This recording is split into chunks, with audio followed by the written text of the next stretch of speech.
Once or twice you've spoken, it seemed to me sometimes sadly, about retirement. Do you still think of retirement? Oh, I wanted to, but I thought about my children. I watched the baby cry another day, and my wife was late giving the baby milk, and the baby raised hell. Ah! Just hollering. Don't know where they're going to get it, but they just expect you to have it. And I looked at about 6 more coming, and I said, 10 years from now, I won't be fighting. 10 years from now, that baby will just be 10 years old. And I'll need money. He'll need school books. He'll need clothes, bus fare. And then 20 years from now, my daughter need a house, or she'll need a job. And it'll be shame to say, Muhammad Ali's daughter, a waitress in a restaurant. He made all of those millions. Oh, there's his son over there in here. What I'm trying to say, I can earn enough money in 5 years if I invest it and put it up right to take care of my grandchildren. So I wanted to retire, but after I see these children coming, and after I see that they're going to have a hard time, maybe they won't be blessed to make it like myself, I can knock out Blue Lewis, I can go knock out Floyd Patterson, I can knock out Joe Frazier, I can come back and knock out and if you get your Irish champion, come knock him out, then I can go back over here and knock some, didn't get too much of a laugh on that, did I? You're in Ireland. Agreed. So what I'm trying to say, if I can save up about $2 million, which is about how many pounds? People. It's almost £1 million. Almost $1 million. It's If I can save up 1 million pounds, then I can relax and go to sleep and retire and don't have to worry about my children, because this is a hard world. Don't nobody give you nothing. You have to work for it. Right? Right. So I'm blessed to be able to beat up everybody.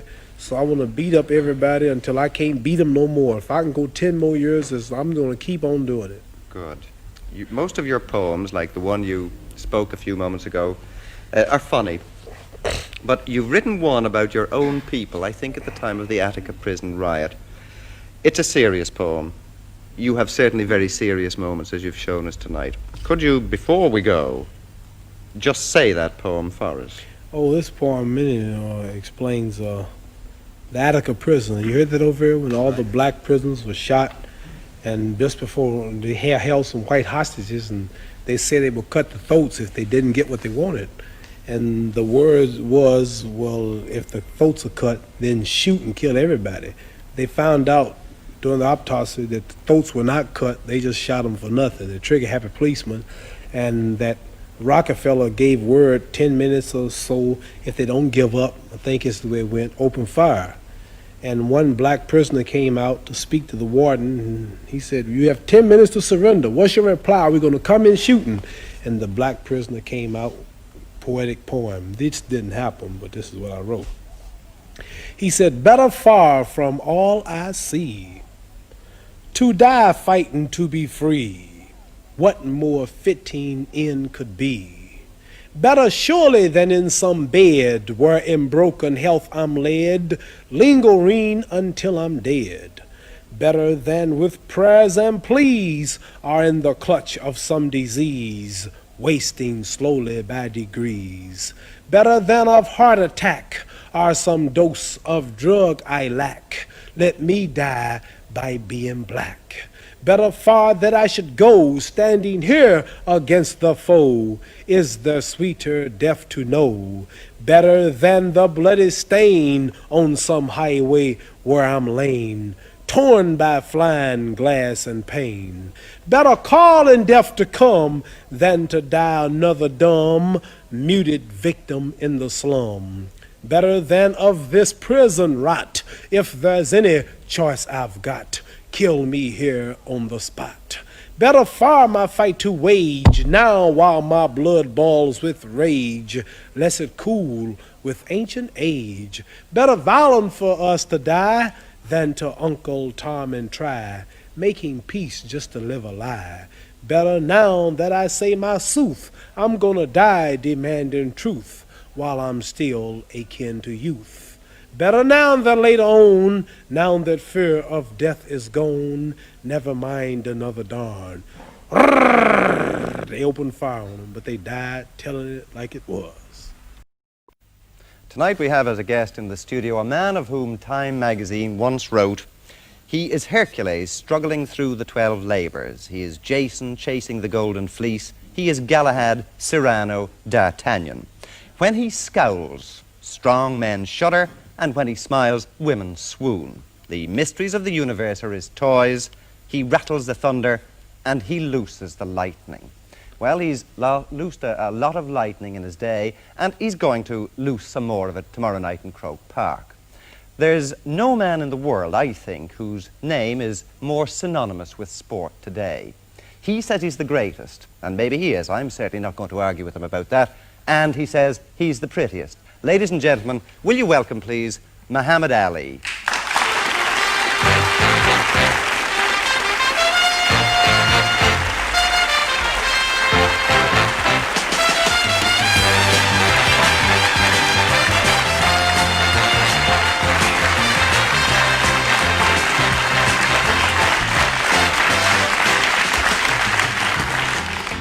Well, do you think he is the prettiest? No. I didn't say that. I don't know how that got out. I wonder. Muhammad, you certainly look fit. Thank you.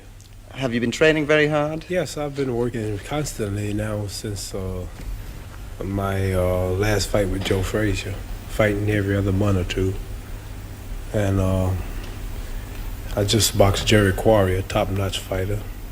I was in good shape for him. I fought him the first time. He was troubled, but the second time, a lot of the rust was off of him. And the reason he was troubled the first time was because that was my first fight in a 4-year layoff. All right. And so I'm ready now. I'm still active, and just needed to wipe a little dust off of me since the Quarry fight. I sat down a few days to rest, and I'm ready now. You're doing a lot of fighting. Well, yes, I think the boxing game should stay alive. I think every contender should get a shot at the title. The new champ, Joe Frazier, is not doing nothing, fighting once every 7 months, and fighting people that you could beat. And you can't fight, so You're so right. I have to keep the game alive because I'm the true champion. How do you feel about the fight with Al Blue Lewis? Well, I'm fighting Lewis for one reason, mainly because Frazier won't fight him. George Fulmer, top-notch fighter, won't fight him. Jerry Quarry wouldn't fight him. And with most boxers and managers, this is just a business, and they figure, well, they got a top contender, and he's barely on top, and they don't want to take a chance and lose unless they're paid great. And top-notch fighters fighting Blue Lewis can't receive the proper pay because he's not famous, but yet he's got a chance of beating them, and they have nothing to gain but everything to lose. So I'm fighting him because everybody else is ducking him, and he is a good fighter. Plus, it'll be kind of hard to bring a top-notch, high-ranking fighter here because the price couldn't be put up. So What sort of a chance does he have with you? 2 chances, What are they? slim and none.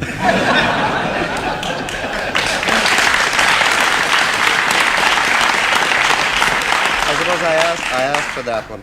Angelo Dundee has just handed me a piece of paper to say that you hope to go to fight in Tehran in about 3 weeks' time. Iran and Tehran, yes, we're going to just exhibition, government invitation, and we're working on it now. So your next big fight, really, I suppose, is with Patterson. Floyd Patterson, right, the rabbit. A rabbit? I call him the rabbit. Why is that? Oh, the way he fights. And, he calls me Clay, and the name is now Muhammad Ali. He still insists on Clay, so I'll call him the rabbit. Plus, I'm going to fight the rabbit in the garden. Madison Square Garden, of course. You then go on to fight Frazier, I gather. Yes, if he comes out of hiding. He bought a plantation down in South Carolina, some chicken plantation. I know he's a slave, but he don't have to buy plantations. But What do you really feel about him? Well, he's a good slugger. He's not scientific. He's rough. Physically, I know I beat him. I won 9 rounds. He's already ugly, and I beat him so bad that night. I beat him so bad, and he was so ugly after that fight, his face should have been donated to the Bureau of Wildlife. You know, he toured here with a show. I heard he flopped like he do everywhere else. He's got a singing group called the Knockouts, and he thought because they gave him my title, he could go everywhere and draw people and get rich. and I understand he draws 80 people or maybe 1,000 people in the 20,000 seat arena. In London, in a 4,000 seat arena, he drew 12 people. Well, he And did. had the nerve to keep on with the show. He did a little better here. He got 87 at one, actually, and I think Yeah. 1,041 at his. And I at know his I can biggest. beat him singing, but I don't call myself a singer. I can come here and fill every place because the people know who the real champion is. But you have been a singer too. I mean, you had a show called Buck White, didn't you? Yes, I was in a play called Big Time Buck White, and black militant play of problems that we're having in America. The play was a flop, but I was a hit.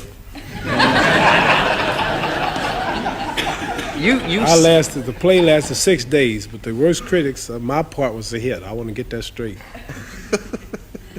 Why is it, do you think, that you draw the crowds of all the sportsmen in the world? That you are Well, a mainly- great crowd drawer. Mainly personality's got a lot to do with it. A personality, like a salesman's business, depends entirely on his personality. If he's rude and unsympathetic, and then the buyer will hope that he goes away and never come back. But very often, if the salesman is good, he can make a person buy when they don't even intend to. Same with a doctor. He might be the best of doctors. He might have many patients and give them all the medicine he wants. But if his personality is not really right, then his medicine won't make him feel that good. His personality make him feel worse. But very often, a wise doctor can cure a person with word of mouth alone because they realize power of mind is needed. And a lawyer can dishearten a client on one visit if he don't have a personality of victory. Like Joe Frazier, for an example. He's the champion, they say. Number one, he don't have the personality. He can't talk. Very few boxers can get on this show and match wits with wise men like yourself. Mm. And Wits is all I want to match with you. And very few fighters, if you take the camera on close up, you see my nose and my face. I'm not ugly. I'm not ugly like most fighters. They have noses like that, and their ears are like that. How you feel, champ? I'm pretty. I'm a pretty fighter. And I can, I have a personality. I know how to talk to the wine heads. I have a talk for your great Mr. Lynch here in the Parliament House, and I knew how to talk to men like you with less intelligence than myself. And no, I was only joking. Just listen to the people Joke laugh. away. Just listen to the people laugh. Just listen to them laugh. Very few comedians can do this, and that's their job. So like I'm saying, it's personality that attracts. I mean, people of all religions, like in America, I stand up for black people, and regardless to what it costs me, I speak out for what I believe. Like you got people in Ireland fighting for what they believe. I represent this. Also, the draft was something out of my religion teach against, and this made me popular with many people. Then you got the white racists who believe in separation, such as I believe one day the black people in America must go to self, clean up self, help self, do for self. I recognize them. Then you got all the Muslims in Saudi Arabia, Pakistan, Syria, Lebanon, India, all throughout Kuwait, Abu Dhabi, all throughout Libya. They all recognize me because of the name Muhammad Ali. And you add all of this up, all I represent, and then my confidence. I am the greatest. I cannot lose. I'm pretty. And every man believes he's the greatest. Every man would like to be the greatest. Many want to say this, but they fear it. And they see this in myself, and some hate me for it, and some love me for it. So add it all up, and we have a large crowd. Well, Joe Frazier's ugly, he's flat-footed, he can't talk, he can't sing, he can't fight, and no He can't personality. No, he's a slugger, a street fighter. Why do you He's think? not, Joe Frazier's not, don't get me wrong, Joe Frazier's good with his stuff, he's not skillful. Joe Frazier's known for taking a lot of punches. He's not like Floyd Patterson, or say Sugar Ray Robertson, or Joe Louis, or say Jack Johnson, Jack Dempsey. These were great scientific boxers. See, Joe Frazier will take 5 punches to hit you once. So Why do you think he beat you, Muhammad, then the last time? Well, the reason that he got the decision, if you looked at my face and his face after the fight, both eyes were closed, his nose was bloody, his lips was cut, his head was swollen, and he spent 1 month in the hospital. Did you all hear it? Yeah, surely. He spent 30 days of intensive care. No phone calls and no visitors. And that's a terrible beating when you have to stay rest for 30 days. But he got the decision. But I'm not complaining. Next time I'll get him. I played too much with him. And plus, I find at the time I was bucking the draft system. I didn't go to the service. and I found out the 3 of the judges was on the local draft board. That's why I lost. We'll come back to that if we can in just a moment, but could we sort of go right to the beginning of your career? What made you take up boxing as a child in Louisville? Well, at 12 years old, someone stole my bicycle. I went to a home show where they display cars and refrigerators and household utensils and everything. And I went there and left my bicycle outside and came out. It was a drizzling rain that night, Saturday evening, about 9 o'clock. The bicycle was gone. I just got it for Christmas. Somebody asked me, I asked whether it was the nearest police officer. And they said in the basement, the same building that I just came out. And a fellow named Joe Martin was training amateur boxers in a room about this size. And he asked me to take out an application and learn how to fight so I can beat the fella up in joking fashion who stole my bicycle. So I started boxing. This led you on eventually to the Olympics. Was this your goal as a child and as a young man? Did you see that the best thing you could ever do was to be an Olympic champion? I knew nothing about Olympics when I started, nothing. I just boxed just to get on the local television show called Tomorrow's Champions. Every week at Saturdays in Louisville, Kentucky, we have a show called Tomorrow's Champions. And you've heard of the Kentucky Derby. Sure. That's where they have the races where I lived. I lived across the street from where they have a race every year. Anyway, I just wanted to get on local television, and I found out how good I was, and I kept on fighting. People say I'm conceited, I talk too much, but they must have pity on me. It's hard to be humble when you're as great as I am.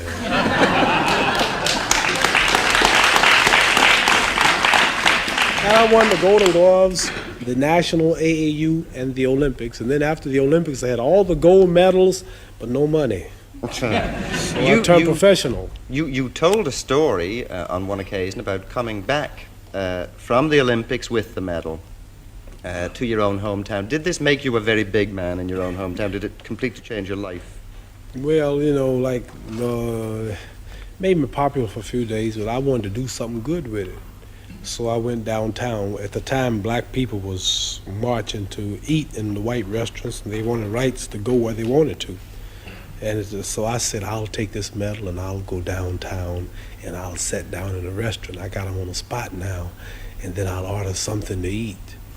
And I went down and I had my medal on, and the lady was looking, and I said, I'd like a cheeseburger.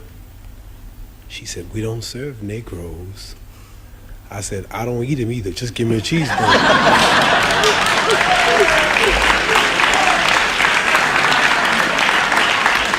Anyway. How was it, Muhammad, anyway, to be a Negro boy in the South? We say black now. All right, black. I know all what right. you're talking about. All right. Is it not the same thing? What? No, Negro. We are taught that all people are named after country. Chinese are named after China. Cubans are named after Cuba. Irish people are named after Ireland. Indonesians named after Indonesia. Japanese are named after Japan. Australians are named after Australia. But there's no country named Negroes. Mm. All right, then let me... You understand? I understand. You're not as dumb as you look. Let me rephrase. Do I look that dumb? No, I'm joking. What I really mean is, did you feel that you were deprived, that you and your family and other blacks were second-class citizens? Did we feel it? We knew it. Not only second class, but about add up all the nationalities you have on earth, and then they come first. Like right now, you can come to my town, and you're more free in America than I am. Even Chinese, the Japanese, that the black people help America to fight, or even the Germans. A day after the war in Vietnam, the Viet Cong will be more of a citizen than the American Negro. So, like, we might be the 50th class citizens, 60th class, if you really break it down. If we was just second class, it'd be all right. This is something you feel very strongly about? Strongly. I know it's the truth. I live right there every day. What attracted you then to Islam in the first instance? The Muslim religion? Yes. It's the true teachings of Elijah Muhammad right there in America, and the power structure, nobody will challenge him. And the history of ourselves, the history of our true religion, our nationality, our names. See, we don't have our names, you know. I know how proud you all are, proud of your names. See, Chinese have names like Chang Chong, Lu Qian, this is Islamic teachings. Russians have names like Kosygin or Khrushchev. You have names like O'Connor or Grady or Kennedy. And Africans had names like Lumumba, Nkrumah, and Jews got names like Weinstein and Goldberg, and Italians got names like Dundee and Benvenuti and Marciano. But we have names like Grady and Clay and Hawkins and Smith and Jones and Johnson, but we are black. These are the slave names. Yeah, this is so the, this is when the I point heard of- this, I knew it was the truth. It's history. So Muhammad Ali is a beautiful black name of our ancestors. So when I heard this, I just had to walk out of the church and Christianity because they never taught us our true knowledge. Then they told me how we were brainwashed in America. We see Jesus, he's white with blonde hair and blue eyes. We see the Lord's Supper, all white people. We see the angels in heaven, all white people. And we look at Miss Universe, a white woman, Miss America, a white woman, Miss World, a white woman. Even Tarzan, the king of the jungles in Africa, he was white. He said,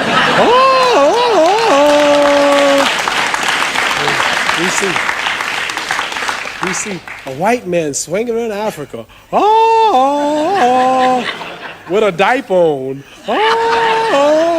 He beats up all Africans and break the lion's jaw. And then the Africans been in Africa for centuries. But he can't yet talk to the animals. But Tarzan, all of a sudden, some goat raised him up and he can talk to the animals. So I'm just showing you how the black man in America has been whitewashed his mind. And then we look at the good cowboys, they rode the white horses, and the president lived in a White House. They got TV commercials, White House cigars, white swan soap, King white soap, white cloud tissue paper, white rain hair rinse, white tornado flow wax, white plus toothpaste. The president lived in a White House, and the angel food cake was the white cake, but the devil food cake was the chocolate cake. Everything good was white. And when I heard this, I said, boy, this is the truth. So our religion teaches us the knowledge of ourselves, the knowledge of our culture, the knowledge of our history. It makes us want to be with our own, marry our own, live with our own, clean up ourselves, do for self, quit forcing ourselves in white neighborhoods, but clean our own neighborhoods, makes us proud, makes us identify with our own brothers throughout the world. And after I heard this, being an intelligent man, then like I'm not only a winner in boxing or my stand on the draft, I'm a winner also in the movement that I follow for my people. And the only leader is Elijah Muhammad, who we believe was taught by Allah, God himself, to teach the so-called American Negroes the truth that's been hidden from them for 400 years, which will free them. Why is it, do you think, that black Muslims preach the separation of the races rather than integration of the races, as indeed many American blacks do? Well, when we say separation, we know that as of now, we always have to be trading with one another, living with one another. But when we say separate, we mean mainly mentally, as far as do for yourself, help self, clean your own neighborhoods and make them a better place to live, and quit forcing yourself in the white neighborhoods because they're cleaner. Respect your women, pool your resources, education, and qualifications for self-independence. And this is what we mainly teach about the separation. And one day, we believe that black people should trade with one another. We've tried integrating for 400 years, and we've been kicked and shot and brutalized. You read about the news for years, and it's not working. So we believe that we should now come and try to do for ourselves. And I understand this is some of your problem in Ireland, where people are tired of being dominated by certain groups. They're tired of being ruled, and they're men, and they want to do for themselves. Same way in all countries. People are just tired, and they're revolutionizing things, and they want to be free. We've been in America under white domination, lynched, killed, raped, castrated, shot down daily, no justice in the courts, deprived of freedom, justice, and equality, and we just now want to be free, and we can't do it. We have found out that we're black and white are disagreeable in peace. They can't get along together, so we think we should just now quit fighting, quit being violent. Now that we're doctors, now that we're lawyers, now that we're mechanics, now that we're educated, we're not needed to pick cotton no more. You got millions of blacks been born every day in hospitals. There are no jobs.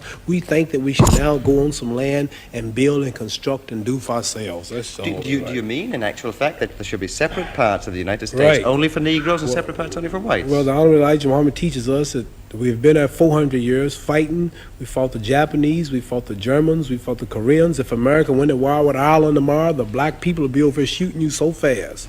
all the black people be right here shooting you with the American flag.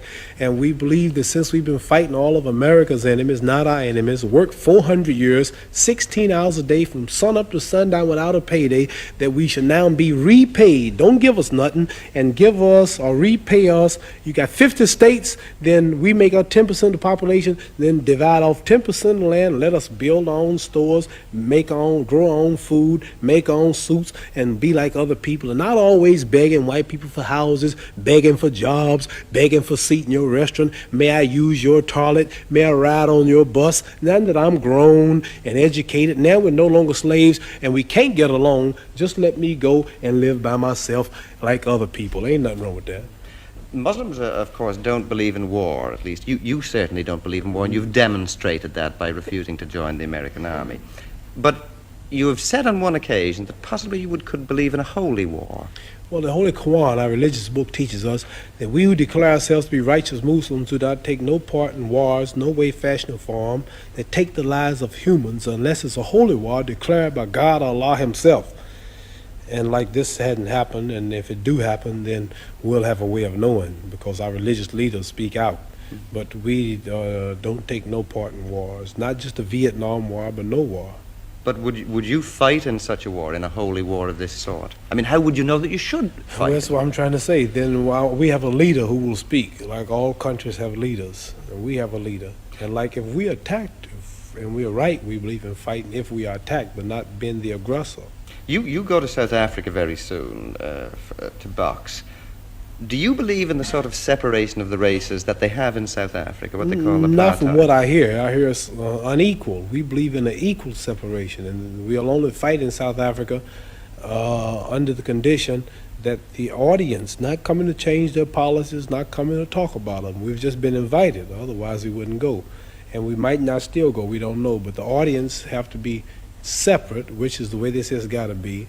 But the black side has got to be equal to the white side in convenience and seating capacity and everything, and we'll fight on those conditions. But how will you feel if you go to South Africa and go into a white man's restaurant, if you should perhaps want to, and were refused it?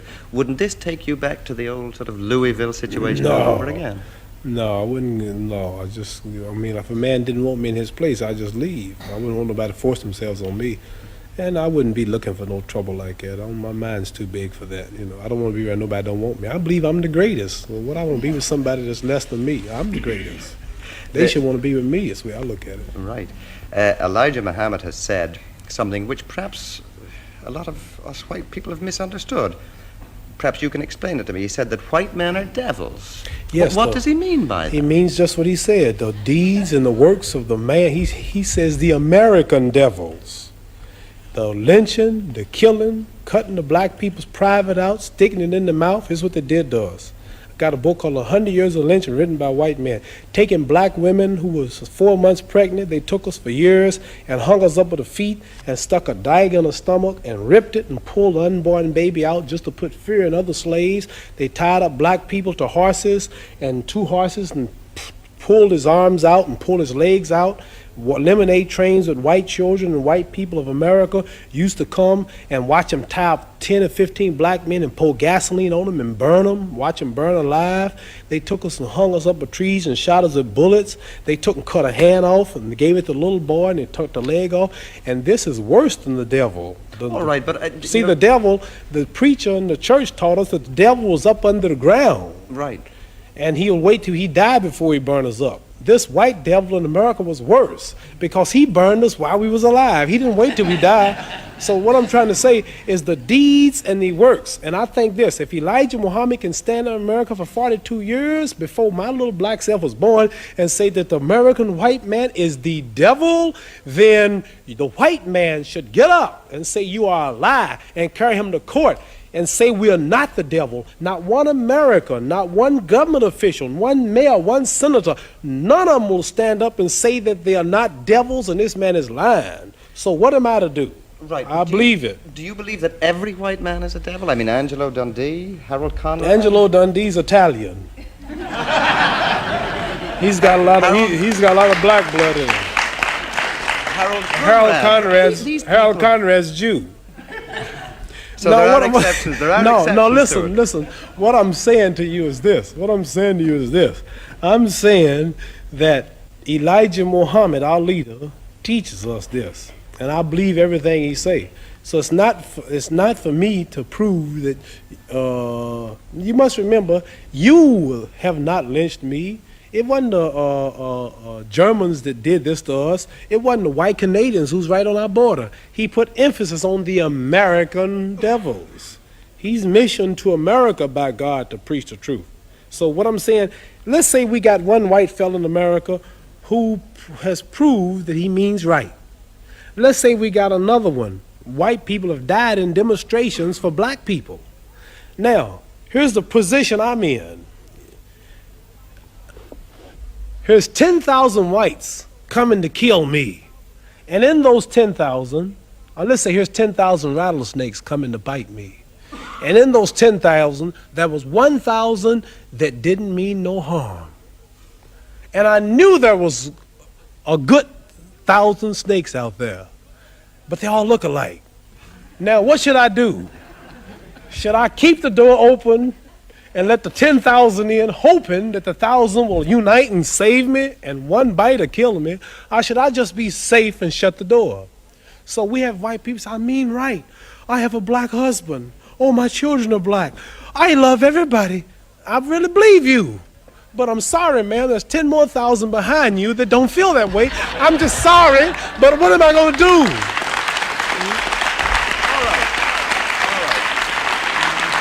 So I like to say this. That I know, I'll bet my hand on my family's life now, that there's some whites that mean right and sorry that they're from this race. But there's so few until it don't really matter, until I can't forget all the lynching, all the depriving, all the murder, everything that's happened, because there are two that mean right. Right, but don't See, when America dropped bombs on Vietnam, she drops them. Okay. Babies, boys, when she dropped the bomb on Japan, she dropped it. They don't say some innocent, they just said war. So when a person in Belfast leave a bomb, they don't say, well, there's a kid that's innocent in here. There's an old lady, she's blind. They just, boom, throw the bomb. So what I'm saying, not because they do, we have a problem. It's black and white. And maybe there's a few voices, I mean right, but there's so many that don't. So we have to look at the problem as a whole. I want to get that plain. I know there are whites that mean right. Okay. You yourself have some little white blood in you. Yeah, what are you saying? You feel totally Negro, or do you feel Black? yeah? Well, nobody is really totally. Like Chinese are yellow, they say, but they not really yellow. They say you white. Well, give me something white. You don't look white. Here's white. See, this is white. You're not white. You kind of pinkish. Okay. You're not white. See, that's Off-white, white. right. So I'm not black, but I'm considered black. But as far as the blood is concerned, some people say, you talk so bad about us in America. You have white blood in you. How did I get white blood in me? Well, you know Way of course, back right? 100 and something years ago, the old slave master's wife used to get tired, and he would sneak back in old granny's shack. And old granny had big hips, and she was pretty and had a big breasts and big legs, and she was strong. She worked all day to clean up the white lady's house, raise the white lady's babies, and the old white lady was tired and weak, and old black slave was back there all strong, and he would slip back at night and close the door, and you know what he would do? I can guess. You can guess what he would do. And then here come me, half black. See?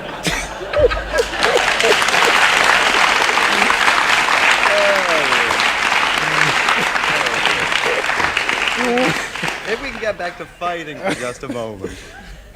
When a fight is coming up, They laughing because they know what I'm talking about. everybody knows what you're talking about. But when a fight is coming up, you, it appears to me, deliberately build up a lot of pressure to intimidate your opponent. And it intimidates the people. See, in America, the black people are always taught to be humble. You know, yes, boss. I'm sorry. Hey, boy, break. Yes, boss. Yes, boss. And never has a slave got up and said, I am the greatest. I'm beautiful. I'm pretty. I cannot lose. They said, that nigger talks too much. The nigger needs a good whooping, and they pay money to see me beat. And I go to the bank laughing, 100,000, 200,000, 300. I am the greatest. That nigger talks, he's cocky. 1, 2. So, like, this is why I build up. Like, when I fought Jerry Quarry, I said, the last of the white hopes. You know. But I saw So you this looking, builds up I saw you tension. looking at Jerry Quarry at the weigh-in the other night on television last month, and you were giving him this stare. And he was staring back at you. Was he frightening you, or were you frightening him?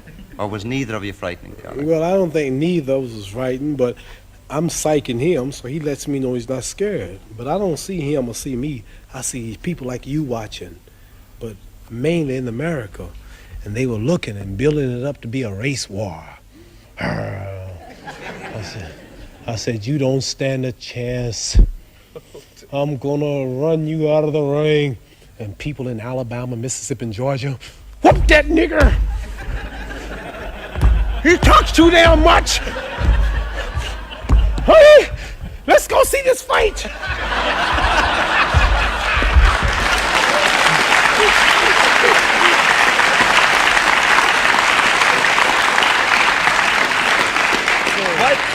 I don't really hate nobody, but people are so small-minded, it's easy to lead them. You know how you ever see the wrestlers? How there's always a good wrestler and a bad one. And he sticks his finger in his eye, and the guy shakes it off in 2 minutes, his eyes clear up, and he sticks it in again, and he hits his back, and everybody hate him. He'll win the first round. And in the second round, the good fella wins, and that's what everybody come to see, the old bad villain be beat up. I like to be the villain. But the things I'm telling you now, I won't tell in America on television because they'll start liking me. They say, oh, he's just tricking us. But when I get back to America, I'll be bad. Yeah, but you talk to people in the ring. You appear I to want be... to smile, but I don't. You appear to be talking to... What'd you say? You appear when you're fighting. I do. Quite often. I do. To talk. I talk. What are you saying? Or, Well, or can you repeat that? Well, some of them I won't repeat. But I have a few things to say to, not for the public, but to confuse my opponent. Like I might say to a white fighter, listen, while I'm in the clinch, the Black Panthers are outside. You don't stand a damn chance tonight, boy. Now burn your house down. He look at me, this guy's crazy. I have a lot of things I say. Do you ever get into the ring hating the man you're No, going to fight? never. Do you get in with anxiety or fear? I'm nervous because of the talking that I do, and I have to back it up. I think about people. I'm on a hell of a spot. I'm on a heck of a spot. Can you imagine Blue Lewis whooping me? Frankly, I couldn't go back to America. No. Do you have any private life at all, Mohammed? Yeah. Because all the time I've seen you in Ireland, up in your hotel and back and forth, people are staring at you, looking at you, wanting to touch you, wanting to talk to you. Yeah, I have private life. Well, you're a young man of 30. This seems to be a perpetual trot around the world that you do with people, hey. When I'm out, I rest at nights, and when I'm at home, like they have a saying, a prophet is never honored in his own home. Like when I leave home, I expect this, I'm new. You let me stay here 1 year and they get tired of me. I'll less than that. You see me every day, I'm coming like the Beatles. When they hit America, at home they were nothing. Tom Jones, and he comes to America, Tom! Like when I come out, when I go home, I'm tired of that big man. But the other day I saw... As soon as I get in. The other day I saw a small boy sparring and boxing with you and so on. Do men ever try to do this? Does a man ever come up to you and say, look, If he dreamed it, he better wake up and apologize. Never no trouble out of nobody. I don't have no trouble. Mohammed, are you a wealthy man? Yes. I mean, are you a millionaire? 2 times. Are you a big spender? Do you spend a lot of money? Yeah, I'm stopping now. Yeah, I got too many cars. I got 6 cars, 3 of them Rolls Royces, which I don't need. And you come up and pour, and you get something, and I find all of them tell me this, and you go out just to say I had it. You really don't need it. The newness wears off, you're stuck with it, you can't sell it, it depreciates. So I'm just saving money now. I have 3 daughters and 1 son, blueprints for 6 more children, and we want to save all I can. So all I'm doing now, every month is saving at least 75% of my money for the future of my children, putting it away for 15 years. I don't want to touch it. I don't need it. You've said that you wouldn't allow your son to become a boxer. No. Why not? Because it's rough, it's dangerous. It's impossible for him to be as good as I am. And I want him to use his brains. I didn't stay in school like I should. I don't have the education. I have common sense. I make it. I don't have no education in books and writing. But I want him to go to school and be a doctor, engineer, maybe a lawyer, something, a judge, just where he can use his brains. And while he's at youth, give him a tutor, all the teachers he needs, put up all the money for all the educations, where they can rely, like, for an example, if I should lose a hand, I'm finished. Right. But a lawyer wouldn't, or a doctor wouldn't, see, necessarily. So I want him to get his brains ready. A lot of boxers do end up broke. Are you better advised than other boxers as far as investments are concerned? Well, I'm lucky that I have these before me to take an example. And I have mainly Herbert Mohammed, my manager. I have wise advisors, the son of our great leader Elijah Muhammad, and most of them were just brutes, and they didn't have a brain, and they had people. They were victim of the times, using them, and they couldn't box and handle the business too. But I found out that many friends and people that come to you wanting to borrow money, this happens every day. 90% of my mail from all countries is loan me some money, or my daughter's sick, or I'm trying to go through school, or I want to come to America, or this or that. I found out that the best thing to do is to have somebody to send them to, and he'll tell them that he can't, the budget is low. The other day I heard Harold Conrad refer to you as the wizard, that you've got a lot of wizardry in you, that you can do a lot of things, you can see into the future, that you can put a hex on people. Well, I can take, for an example, to show you my power, some silver paper. Cigarette paper? Yeah, and I can wet it and fold it and hand it to me. Let me this. And you, this is gold. I don't know if this will work. You have any silver paper? Might have some silver. Hold on a second. Let me see. Somebody. Tom, you haven't got any. Oh, here we are. Here you go. I can take this right here, for example, and you tell the people the truth. If it don't work, I don't. Maybe on 1,000. I can take this here, and I can fold it up like this, and now you can give me your hand. And I can say, you just watch me and you concentrate. That paper's going to get warm. So warm until it'll start smoking. And that paper will keep on until it gets hot. Do you feel it? What do I feel? Can I just see it for a second? Somebody from the audience? Mohammed, to get back to things a little more serious, you were in the wilderness for 3 years because you refused to join the army. Do you have any regrets that you embraced the religion of No. of Muhammad? No. Well, you know, we are many people like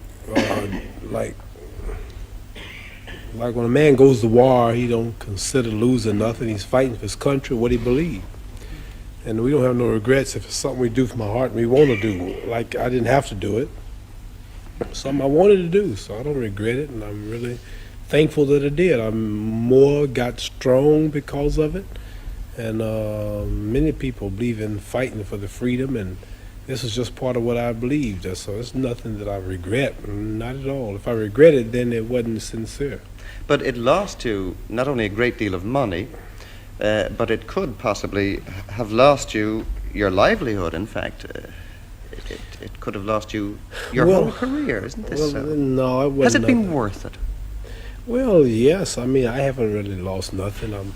I'm back in boxing bigger than ever. My salary is double. I'm invited to Peking, Red China. I'm the first one since Nixon from America. Open invitation, waiting when I want to go. I've been through all out of Arabia and Africa, met all the kings of the countries. And peace, the world wants peace, and I represented it. And at a time when it wasn't too popular in America, and now it's common. And I'm not really, I don't pay no attention. And regardless to, many people are doing what I did, and they went to jail for it, and you don't read about them. At least I was a case that the world watched. And if I had went to prison, I would have been a famous celebrity. I would have gotten fan mail. I'd have got credit for my stand. But what about the people who nobody knows and they're doing it? So I look at them as being more great, I would say, than I am. When the Supreme Court eventually decided that you were right and you had a perfect right to do this, you showed no resentment against the men who had kept you away from boxing. You were very quiet about Then it. I would be a hypocrite if I did, because I expected them to recognize me for what I believed. And they did what they thought was right at the time they took my title. At the time they wouldn't let me box nowhere in the country. They just did what they thought was right.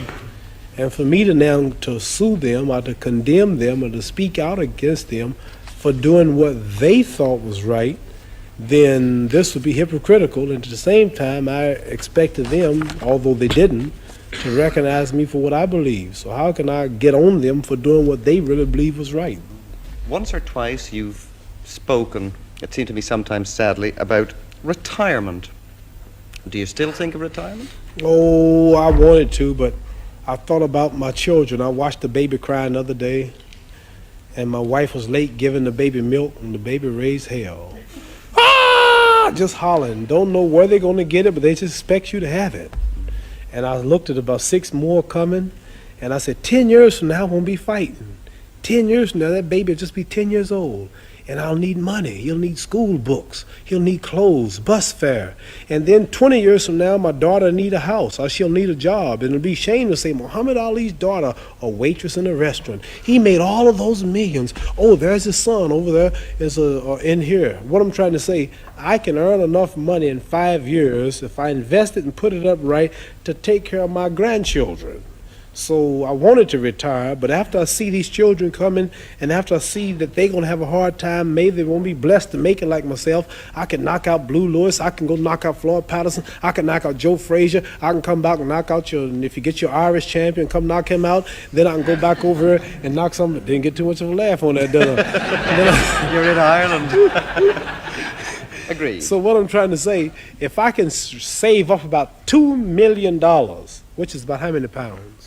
People. That's almost £1 million. Almost $1 million. If I can save up 800,000. 1 million pounds, then I can relax and go to sleep and retire and don't have to worry about my children, because this is a hard world. Don't nobody give you nothing. You have to work for it. Right? Right. So I'm blessed to be able to beat up everybody. So I want to beat up everybody until I can't beat them no more. If I can go 10 more years, I'm going to keep on doing it. Good. Most of your poems, like the one you spoke a few moments ago, are funny. But you've written one about your own people, I think at the time of the Attica prison riot. It's a serious poem. You have certainly very serious moments, as you've shown us tonight. Could you, before we go, just say that poem for us? Oh, this poem explains the Attica prison. You heard that over here when all the black prisoners were shot, and just before they held some white hostages, and they said they would cut the throats if they didn't get what they wanted. And the word was, well, if the throats are cut, then shoot and kill everybody. They found out during the autopsy that the throats were not cut. They just shot them for nothing. The trigger-happy policeman, and that Rockefeller gave word 10 minutes or so, if they don't give up, I think it's the way it went, open fire. And one black prisoner came out to speak to the warden, and he said, you have 10 minutes to surrender. What's your reply? We're going to come in shooting. And the black prisoner came out, poetic poem. This didn't happen, but this is what I wrote. He said, better far from all I see, to die fighting to be free. What more fitting end could be? Better surely than in some bed where in broken health I'm led, lingering until I'm dead. Better than with prayers and pleas are in the clutch of some disease, wasting slowly by degrees. Better than of heart attack are some dose of drug I lack. Let me die by being black. Better far that I should go, standing here against the foe, is the sweeter death to know. Better than the bloody stain on some highway where I'm lain, torn by flying glass and pain. Better calling death to come than to die another dumb, muted victim in the slum. better than of this prison rot. If there's any choice I've got, kill me here on the spot. Better far my fight to wage now while my blood boils with rage, lest it cool with ancient age. Better violent for us to die than to Uncle Tom and try, making peace just to live a lie. Better now that I say my sooth, I'm gonna die demanding truth while I'm still akin to youth. Better now than later on, now that fear of death is gone, never mind another darn. They opened fire on them, but they died telling it like it was. There's one thing I love and I admire about the Irish people. I studied a little of the history since I've been here. I found out you've been underdogs for years, hundreds of years, people dominating you and ruling you, and you can identify with this freedom struggle, you understand? But I just have mine on the other side of the water. But we all are fighting for the same cause and idea, but we have different reasons and different approaches. Muhammad Ali, thank you very much. You're welcome.